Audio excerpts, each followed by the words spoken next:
এখন কিন্তু রাত বাজে 11টা।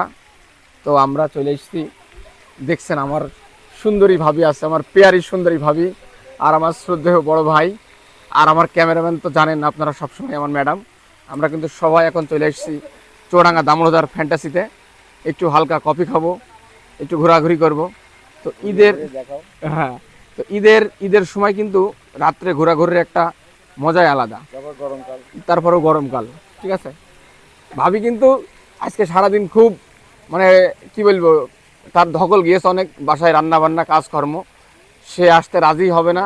তাকে বহুত মানে পাম্পট্টি মেরে প্রোটোকল করে সিস্টেম করে তাকে কিন্তু আমি অবশেষে মানে মানে বের করে আনতে পেরেছি বাসার থেকে, মানে ঘোরাঘুরির জন্য রাজি করতে পেরেছি। আসলে একা একা ঘোরার মধ্যে কিন্তু মজা নেই, যদি সাথে আপনার অনেকগুলো সফরসঙ্গী থাকে, মানে সবাই থাকে, এটা কিন্তু আলাদা একটা মজা, আলাদা একটা মানে শান্তি, ভালো লাগা কাজ করে। সবাই মিলে ঘোরাঘুরি একটা আলাদা একটা আসলেই মজা।